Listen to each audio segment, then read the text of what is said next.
नाजरीन आदाब, आप सभी का इस्तकबाल है मुनसिफ टीवी के खास प्रोग्राम हेल्थ और हम में, जहां हम बात करते हैं आपके सेहत के मुतालिक टॉपिक्स पर सिंपल एंड इजी लैंग्वेज में। नाजरीन, आज हम बहुत ही इंपॉर्टेंट टॉपिक पर डिस्कशन करेंगे। जैसे कि आप सबको पता है कि आजकल बच्चों में रेस्पिरेटरी इलनेस काफ़ी ज़्यादा दिखाई दी जा रही है। इसी मौजू पर हम आज डिटेल में बात करेंगे और ये भी मालूमात हासिल करेंगे कि इस मौके पर पेरेंट्स को क्या करना चाहिए। आज हमारे साथ स्टूडियो में मौजूद है Rainbow Children's Hospital Banjara Hills Hyderabad के head of paediatric care doctor Farhan Shaikh. Doctor साहब, आपको बहुत बहुत इस्तकबाल है हमारे शो में। थैंक यू सो मच, बहुत बहुत शुक्रिया मुझे इनवाइट करने के लिए। कैसे हैं आप? अल्हम्दुलिल्लाह फाइन। सबसे पहले शो का आगाज इसी सवाल से करेंगे कि आजकल ये प्रॉब्लम काफ़ी ज़्यादा कॉमन होती जा रही है, तो इसकी वजूहात क्या क्या है? जी, रेस्पिरेटरी सिस्टम इलनेसेस खास तौर पे हम देख रहे हैं पिछले 2 साल से इवन डेंगू से भी ज़्यादा हो गए हैं। इस साल तो डेंगू के पेशेंट्स बहुत कम थे। Even during rainy season respiratory illness बहुत बढ़ गई है बच्चों में, और एग्जैक्ट रीजंस तो एग्जैक्टली पता नहीं है, लेकिन ये बोला जा रहा है कि ड्यूरिंग कोविड पैंडेमिक जो बच्चे पैदा हुए थे और जो पहला साल 2 साल 3 साल लॉकडाउन में थे, दे वर नॉट एक्सपोज्ड, बाहर इम्यूनिटी उनकी डेवलप नहीं हुई because they were not exposed to viruses. And अब वो लोग जब 3.5 4 साल 5 साल की एज के हो रहे हैं और स्कूल को जाने लग गए हैं, and then now they are interacting with other children in the school और any crowded place, they are prone to get infections because उनकी इम्यूनिटी उतनी डेवलप नहीं है। और साथ में ओवर क्राउडिंग है, ग्लोबल वार्मिंग है, तो पिछले 3-4 साल से ग्लोबल वार्मिंग की वजह से भी there is a hypothesis case की वजह से भी क्लाइमेट वार्म हो रहा है, तो bacteria are surviving for longer time and infection के रिस्क बढ़ रहे हैं। कुछ लोग वैक्सीन नहीं लगा रहे हैं बिकॉज ऑफ रूमर्स के वैक्सीन की वजह से साइड इफेक्ट हो जाते हैं, तो बहुत सारे लोग वैक्सीन नहीं लगाते हैं, तो उसकी वजह से भी इम्यूनिटी की प्रॉब्लम होते हैं। बहुत सारे लोग आजकल वर्किंग पेरेंट्स खासतौर पे ब्रेस्ट फीडिंग कंटिन्यू नहीं कर पाते हैं, तो फॉर्मूला मिल्क और बाकी के आर्टिफिशियल फूड प्रोडक्ट्स जो हैं, इसकी वजह से भी इम्यूनिटी में काफ़ी फ़र्क पड़ता है। तो ये सारी चीज़ें कंबाइन होके अचानक हम देख रहे हैं कि रेस्पिरेटरी इलनेसेस बहुत बढ़ रही हैं बच्चों में। अब जैसे कि आपने मेंशन किया कि ये 2 साल से लगभग कंटिन्यू देखा जा रहा है, एंड एक चीज़ ये भी नोटिस में आई है कि 2020 में जो कोविड स्टार्ट हुआ था, उसके बाद में जो बेबीज पैदा हुए थे उनका, जैसे कि आपने मेंशन किया, इम्यून सिस्टम ज़्यादा घट नहीं है, तो वो लोग प्रोन है काफ़ी ज़्यादा वायरसेस उन पे इफेक्ट करने के लिए। अब ये चीज़ के लिए क्या क्या जो है एक बच्चे में नोटिस किया जाता है, यानी कि जो कॉमन सिम्टम हम बात करते हैं, सबसे कॉमन सिम्टम कौन सा है इन बच्चों में? जी, अगर रेस्पिरेटरी सिस्टम इन्फेक्शन हो जाए तो बहुत कॉमन होता है कि फीवर आता है, सर्दी जुकाम होता है, नॉर्मली ये बेसिक सिम्टम्स होती हैं। और अगर ज़्यादा हो जाए तो फिर हाई फीवर आएगा, ज़्यादा सर्दी जुकाम होगा, ज़्यादा खांसी होगी, तो उस तरह से यू कैन इजीली आइडेंटिफाई कि ये रेस्पिरेटरी इन्फेक्शन हो गया है करके। अब ये 2 पॉइंट्स आपने मेंशन किए, फीवर एंड कॉफ। सबसे ज्यादा एक चीज मैं आपको ये बता दूं कि जो फर्स्ट टाइम पेरेंट्स होते हैं एंड जो ऑलरेडी 2 या 3rd टाइम होने के बाद पेरेंट्स होते हैं, इन दोनों में काफी बड़ा डिफरेंस नजर आता है कि फर्स्ट टाइम जो पेरेंट्स है वो काफी ज्यादा अपने बच्चे को लेकर इतना कंसर्न्ड होते हैं कि माइल्ड फीवर पे भी इमरजेंसी रूम में लेकर चले आते हैं, एंड जो है उनको समझ नहीं आता है कि कौन सा फीवर हार्मफुल है एंड कौन सा फीवर जो है नॉर्मल फीवर है। एंड जो पेरेंट्स निग्लेक्शन में चले आते हैं कि अरे 4 दिन बुखार आया, एक पैरासिटामोल दे दिया या कॉफ सिरप दे दिया तो वो नॉर्मल हो जाएगा। इन 2 चीजों पे आप थोड़ा गौर फरमाइए और उसमें ब्रीफली एक्सप्लेन करिए, बिकॉज रिसेंट में ये न्यूज भी बहुत ज्यादा फैली थी कि कफ सिरप की वजह से जो है डेथ्स बहुत ज्यादा हुए थे। तो इस चीज के ऊपर थोड़ा ब्रीफ एक्सप्लेनेशन आप हमें दीजिए। जी, एक्चुअली ये बहुत बड़ा कंफ्यूजन होता है कि जब फीवर आता है तो डॉक्टर के पास कब जाना चाहिए। और जैसे आप बता रहे हैं, फर्स्ट टाइम पेरेंट्स हाइपर होते हैं, छोटे छोटे फीवर के लिए हॉस्पिटल पहुंच जाते हैं, और जिनका जो लोग अपने आप को एक्सपीरियंस समझते हैं, not necessarily second time parents, तो वो लेट भी कर देते हैं, कभी कभी बहुत लेट हो जाता है। तो generally as a rule of thumb हम ये बोलते हैं कि अगर वायरल इन्फेक्शन हो तो यूजुअली 24 to 48 आवर्स में खुद ही सेटल हो जाता है ज्यादातर। तो अगर फीवर माइल्ड है, माइल्ड यानी लेस देन 101 है, और अगर आप क्रोसिन या पैरासिटामोल बच्चे को देते हो और within 45 minutes to 1 hour fever settle हो गया है, फीवर सेटल हो जाने के बाद बिल्कुल बच्चा नॉर्मल बिहेव कर रहा है, भाग रहा है, दौड़ रहा है, खा रहा है, पी रहा है, एकदम नॉर्मल है, तो फिर यूजुअली टेंशन की कोई बात नहीं है, फिक्र की कोई बात नहीं है। आप उसको घर पे मैनेज करिए, आप उसका हाइड्रेशन मेंटेन करिए, फीडिंग ठीक से करिए, उसको पैरासिटामोल देते रहिए हर 5-6 घंटे में जब भी फीवर आए, और एंटीहिस्टामिनिक कुछ दे सकते हैं आप, और इस तरह से कोल्ड की मेडिसिन देके मैनेज कर सकते हैं। यूजुअली 24-48 आवर्स में जैसे मैंने बताया वायरल इन्फेक्शन सेटल हो जाता है और child will be out of it. लेकिन अगर पहले ही दिन हाई फीवर आ गया, यानी 103, 104 एकदम हाई फीवर आ रहा है, या फीवर आया, आपने क्रोसिन या पैरासीटामोल कुछ मेडिसिन दिया, लेकिन फीवर सेटल होने के बाद बच्चा फिर भी डल है, बच्चा नॉर्मल नहीं हो रहा है, बिल्कुल प्लेफुल एक्टिव नहीं है, फीडिंग कम ले रहा है, ड्राउजी दिख रहा है, बहुत ज्यादा सो जा रहा है, तो इसका मतलब कुछ गड़बड़ है। तो फिर आप 2 दिन तक वेट नहीं करना है कि वायरल है, सेटल हो जाएगा। अगर हाई फीवर है या पैरासीटामोल देने के बाद फीवर सेटल होने के बाद भी ड्राउजी है, डल है, फीडिंग ठीक से नहीं लेता है, तो फिर हॉस्पिटल को जाना चाहिए। वो फीवर को आपको लाइटली नहीं लेना चाहिए। या अगर माइल्ड फीवर है, पैरासीटामोल दे रहे हैं, फीवर सेटल हो रहा है, लेकिन 2 डेज हो गए और 3rd डे 4th डे भी फीवर आ रहा है, तो फिर then you should of course then don't take it lightly कि माइल्ड फीवर है। माइल्ड फीवर भी यूजुअली डे 2 और 3 के बाद सेटल हो जाना चाहिए। नहीं सेटल हो रहा है तो आपको डॉक्टर के पास जाना चाहिए। तो this is about fever. About cough syrups, better not to give cough syrups in children because cough suppress हो जाएगा तो फ्लम बाहर नहीं निकलेगा। तो बच्चों में हम फीवर के मेडिसिन देंगे, पैरासीटामोल एंड जैसे कुछ एंटी हिस्टामिनिक्स दे सकते हैं, कोल्ड के मेडिसिन दे सकते हैं। ज्यादा खांसी हो रही है, ये बेसिक मेडिसिन से अगर सेट नहीं हो रहा है तो आप उनको नेबुलाइजेशंस दे सकते हैं घर पे। और अगर बहुत ज्यादा लॉन्ग टर्म खांसी हो रही है, फ्रीक्वेंटली होती है, तो फिर आप डॉक्टर को कंसल्ट करके इनहेलर्स भी शुरू कर सकते हैं। जो लॉन्ग टर्म एलर्जिक जो बच्चे होते हैं, अस्थमा जो एलर्जी वाले बच्चे होते हैं, वो इनहेलर्स भी यूज करते हैं। इसी बीच हमारे साथ एक कॉलर जुड़े हैं, आइए उनसे बात करते हैं। जी अस्सलाम वालेकुम। वालेकुम सलाम। जी क्या नाम है आपका? जी मेरा नाम अब्दुल्ला है, मैं हैदराबाद से बात कर रहा हूँ। जी बोलिए, क्या सवाल है आपका? मेरा डॉक्टर साहब से ये सवाल है कि आजकल बच्चों में इम्यूनिटी बहुत कम है, यानी छोटे 4-5 साल के हो या 10-12 साल के हो, तो इसकी क्या वजह है? और पेरेंट्स को क्या करना चाहिए, कदम उठाना चाहिए, क्या उनकी ग़िज़ा में क्या देना चाहिए, क्या वो करना चाहिए? जी जी। या मल्टीविटामिन कुछ दे सकते हैं, पाउडर दे सकते हैं, या ग़िज़ा में कुछ वो कर सकते हैं, ये सवाल है मेरा। जी सर। जी अभी हमारी वही बात हो रही थी कि एक तो इसमें कई थेरीज हैं क्यों इम्यूनिटी कम हो गई है। खास तौर पे कॉमन थेरी जो आजकल चल रही है, यूएस में भी चल रही है, वो ये है कि कोविड के लॉकडाउन के टाइम पे जो बच्चे उस वक्त में जो पैदा हुए थे और 2 साल घर में लॉकडाउन में रहे और जब बाहर निकले 3-4 ईयर्स की एज में, स्कूल जाने की एज में, तो because their immunity was not developed, because they were not expose to viruses and bacteria, तो उसकी वजह से they started getting more episodes of infections.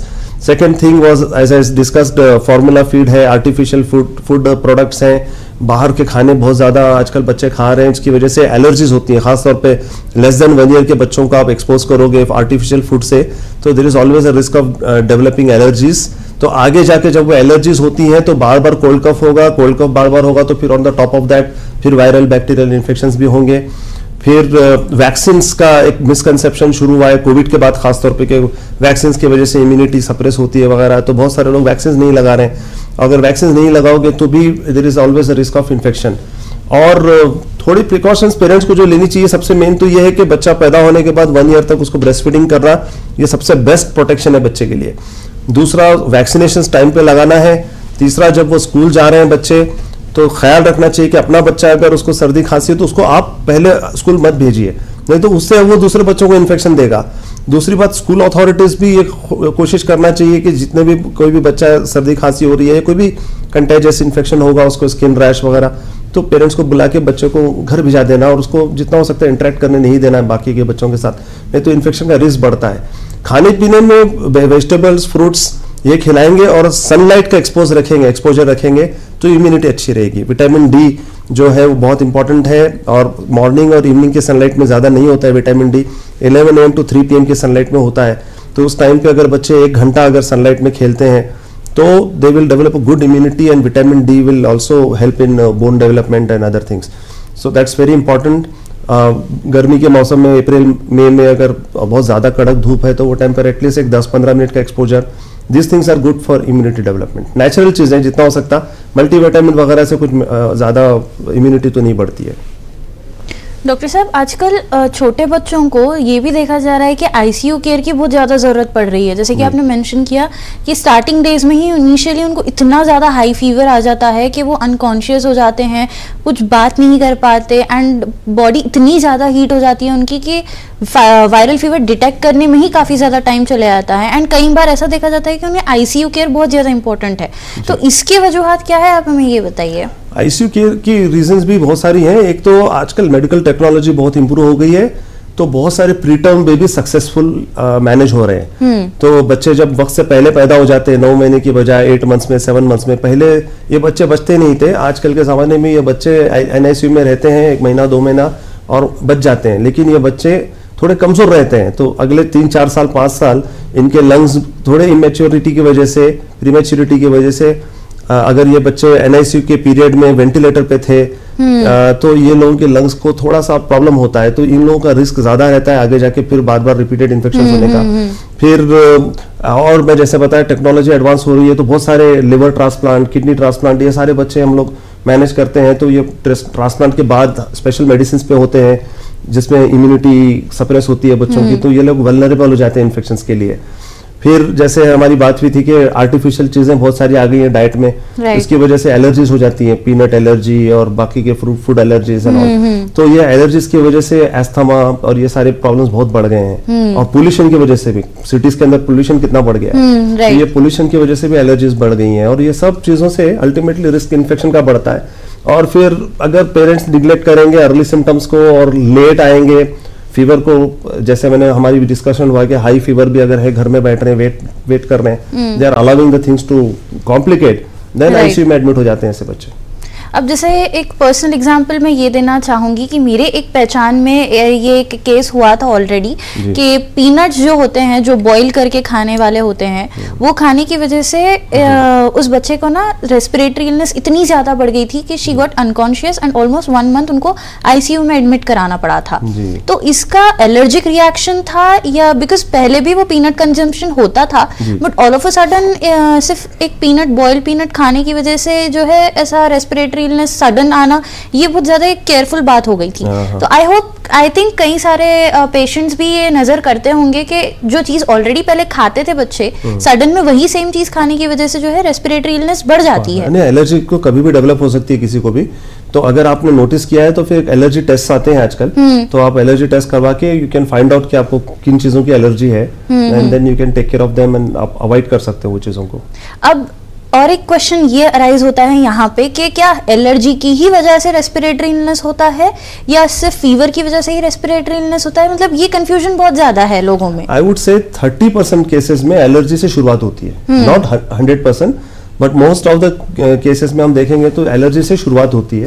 कुछ ना कुछ एलर्जी रहेगी, उससे बच्चे बार बार उनको कोल्ड कफ होगा, on the top of that फिर उनको वायरल या बैक्टीरियल इन्फेक्शन होगा और उसके बाद में फिर वो हॉस्पिटल्स में आते हैं। ये होता है। और जैसे मैंने अभी सर जो क्वेश्चन पूछ रहे थे इम्यूनिटी कैसे बढ़ाना, तो एक तो वैक्सीनेशन है और प्रीटर्म बेबीज के बारे में हम बोल रहे थे ना कि प्रीटर्म बेबीज को बार बार इन्फेक्शन होता है, तो उसके लिए आजकल एक इंजेक्शन आया है जो RSV करके एक वायरस है, वो नहीं होना उसके लिए देते हैं। महंगा है, 40,000 रुपीज का है, लेकिन जो प्रीमैच्योर बेबीज हैं उनको देते हैं ताकि अगले 2-3 साल का प्रोटेक्शन रहे उनको। अब ये 40,000 का जो वैक्सीनेशन है, क्या ये हर पेरेंट को अपने बच्चे को दिलाना जरूरी है? सबके लिए नहीं है, ये सिर्फ प्रीटर्म बच्चों के लिए, जो बच्चे प्रीमैच्योर पैदा होते हैं। क्योंकि आप हॉस्पिटल का कॉस्ट अगर देखोगे, अगर वो बच्चा प्रीमैच्योर बच्चा हॉस्पिटल से घर आया है, आने के बाद उसको RSV वायरस इन्फेक्शन होता है और फिर वो हॉस्पिटल में ICU में एडमिट होता है, तो उसका एक दिन का ही आपको 40,000-30,000 का खर्चा हो जाएगा। तो ये it is worth in those cases, premature बच्चों के लिए रिकमेंडेड है। इसी बीच हमारे साथ एक कॉलर जुड़े हैं, आइए उनसे बात करते हैं। जी अस्सलाम वालेकुम। जी क्या नाम है आपका?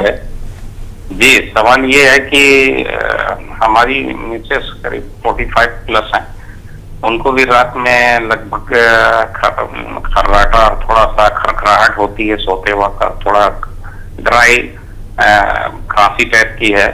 और नीचे भी हमारे मकान मालिक का बेटा अभी 3 महीने का है, चूंकि चाइल्ड से रिलेटेड डॉक्टर साहब बैठे हैं, तो उनको भी आवाज सीटी की आवाज आती है सोते वक्त खास के, और सांस लेने में वही जो खराट आवाज सीटी से, नाक से, मुंह से आवाज आना, तो डॉक्टर पास दिखाया गया तो वो बता रहे हैं निमोनिया के ये लक्षण है। तो दोनों में मैं चाहता हूँ कि मेरी मिसेस का भी बताइए अलग से, क्योंकि रात में सोती हैं तो थोड़ा अनकंफर्टेबली खर्राटे और नाक से आवाज भी आती है और थोड़ा करवट लेती हैं। बच्चे की आवाज सुन रहे होंगे, वो आवाज पीती है और नाक से आवाज आती है, सांस लेने में थोड़ी दिक्कत है। तो जरा वजाहत कीजिए डॉक्टर साहब दोनों का अलग अलग। शुक्रिया, जज़ाकल्लाह खैर। जी, वो आपके वाइफ का जो खराटे लेने का है वो हो सकता है कि वो कोई नेजल ऑब्स्ट्रक्शन होगा, तो उसके लिए आपको ईयर नोज थ्रोट के जो डॉक्टर होते हैं, ईएनटी के डॉक्टर बताते हैं, उनको जाके एक बार दिखाना चाहिए, देखना चाहिए कि कुछ डेविएटेड नेजल सेप्टम है या नेजल पॉलिप्स है या कोई एलर्जी है या एक ऑब्स्ट्रक्टिव स्लीप एपनिया करके एक सिचुएशन होती है वो है। तो उसके हिसाब से वो आपको फिर बताएंगे आगे क्या करना है, सर्जरी करनी है या खाली आपको, आजकल लोग बाईपैप भी यूज़ करते हैं सोने के वक्त, तो वो प्रॉब्लम सॉल्व हो जाता है इंशाल्लाह, कोई इतनी मुश्किल बात नहीं है। बच्चा जो 3 महीने का है जिसको खराटे आ रहे हैं वो नोज ब्लॉक है और हैदराबाद में बहुत कॉमन है। हैदराबाद, दिल्ली, चंडीगढ़, बेंगलोर, ये सब जो ड्राई जोन में आते हैं, खासतौर पे विंटर में और समर में ड्राई क्लाइमेट में नोज बंद होती रहती है, तो ये नोज बंद होने का साउंड है वो जो आपको खराटे करते हुए सुनाई दे रहा है।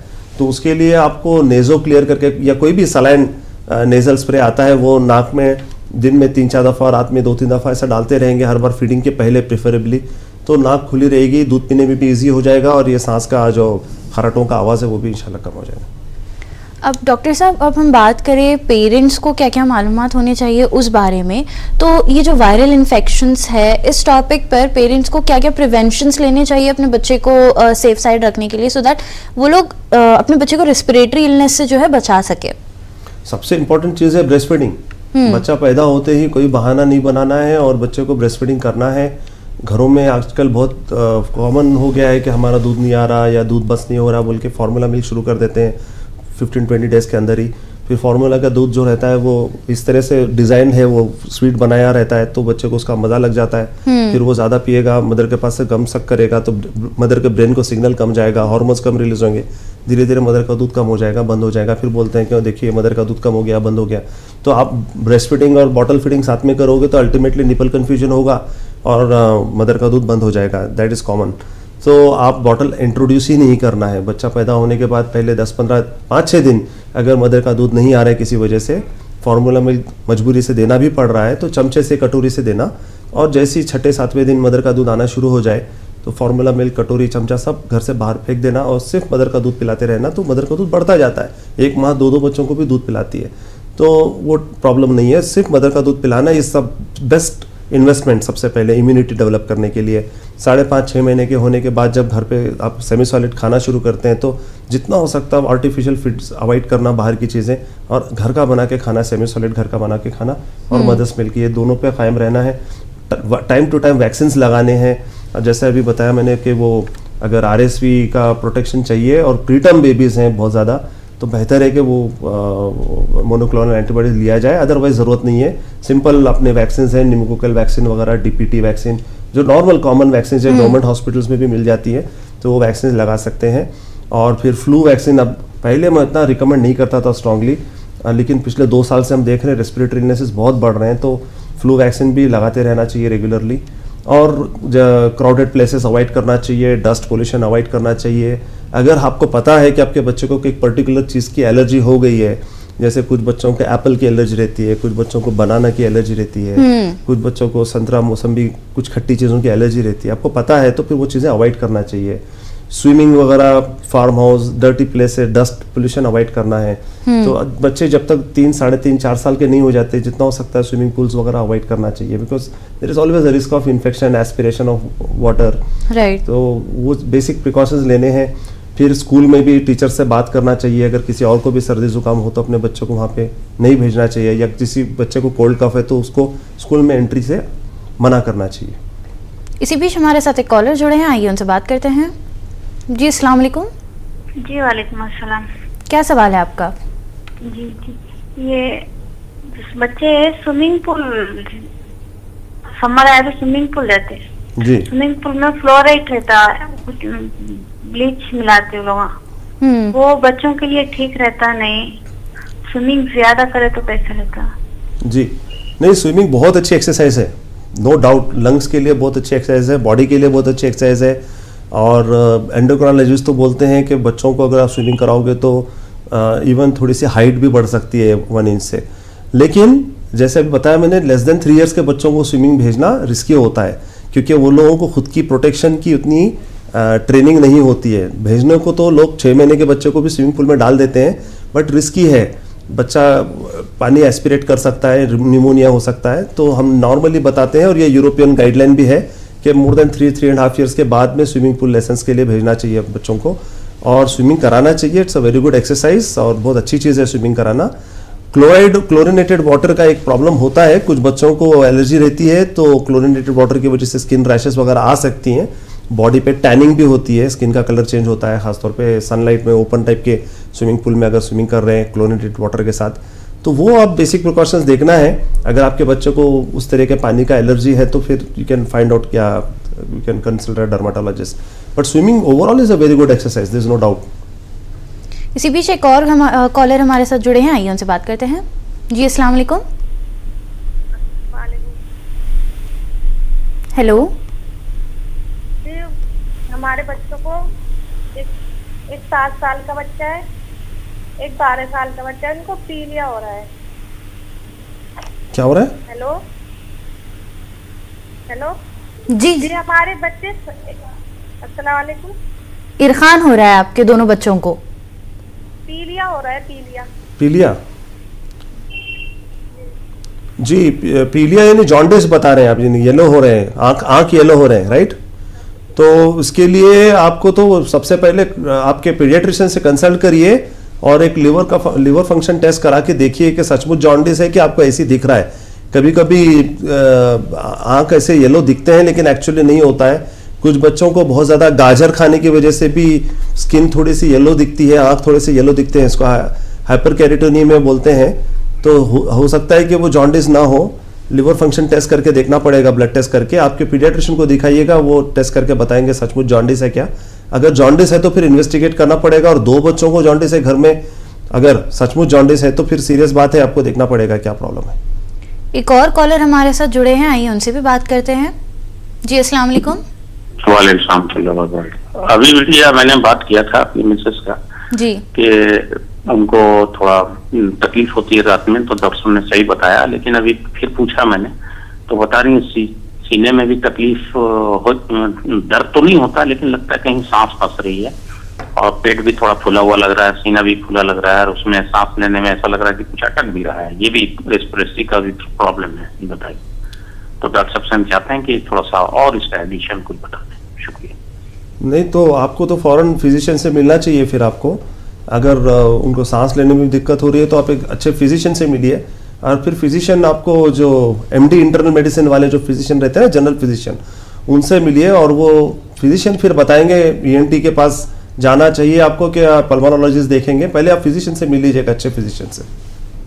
अब हम जंप बैक करें हमारे टॉपिक पे, तो बच्चों को अगर रेस्पिरेटरी इलनेस हो भी जाए तो क्या क्या ट्रीटमेंट्स अवेलेबल है सो दैट उनकी केयर जो है अच्छे से लिए जा सके, ये हमें बताइए आप। जी, मोर देन 95% केसेस के अंदर बच्चों को एडमिट करने की जरूरत नहीं पड़ती है। अगर पेरेंट्स अर्ली स्टेज में आ जाएं तो ज़्यादातर तो ओपीडी बेसिस पे आराम से मैनेज हो जाते हैं। पैरासीटामॉल, एंटीहिस्टामिनिक्स, ऐसे थोड़ा बहुत खांसी ज़्यादा हो रही है तो नेबुलाइजेशंस घर पे देके मैनेज हो जाते हैं। जैसे मैंने बताया, अगर लॉन्ग टर्म रिकरेंट बार बार खांसी होती है, बार बार वीजिंग होती है, एस्थमा है, तो फिर इनहेलर यूज़ करना पड़ता है। बस इसी में जनरली मैनेज हो जाता है। ज़्यादा अगर हाई ग्रेड फीवर है, बच्चा डल है, फीडिंग पुअर ले रहा है, तो हॉस्पिटल में एडमिट करते हैं। फिर डिपेंडिंग अपॉन कौन सा इन्फेक्शन है उसके हिसाब से अगर एंटीबायोटिक वगैरह देनी पड़ी तो एंटीबायोटिक देते हैं। और अगर ज़्यादा प्रॉब्लम है, सांस लेने में तकलीफ हो रही है, छाती उछलना जिसको बोलते हैं, बच्चे को छाती उछल रही है, और या सांस लेने में दिक्कत हो रही है, या ऊदे पड़ रहे हैं, लिप्स या टिप्स ऑफ द फिंगर्स ऊदे पड़ रहे हैं, तो इसका मतलब ऑक्सीजन की प्रॉब्लम हो रही है, तब ऐसे बच्चों को फिर आईसीयू में एडमिट करना पड़ता है। फिर आईसीयू में एडमिट करके उनको ऑक्सीजन वगैरह लगाना पड़ेगा। कुछ बच्चे जो अनफॉर्चुनेटली बहुत ज़्यादा सिक हो जाते हैं तो फिर उनको वेंटिलेटर पे लगाना पड़ता है। अब ये ECMO जो टर्म सबसे ज़्यादा यूज भी होता है बच्चों के उसमें, तो ये ECMO होता क्या है एंड ये कितना % बच्चे के लिए सेफ है या इन बच्चों में यूज किया जाता है, ये हमें बताइए आप।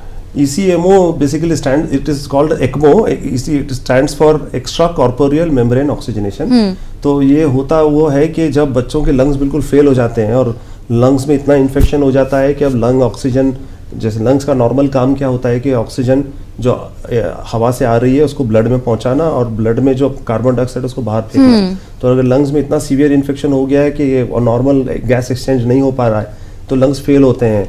तो फिर हम एक्मो पे रखते हैं उनको, यानी एक स्पेशल पाइप रहता है जो यहाँ पे नेक से डालते हैं, एक वेन में, बड़ी वेन में, और एक लेग से रखता है, या दो पाइप्स नेक में भी डाल सकते हैं।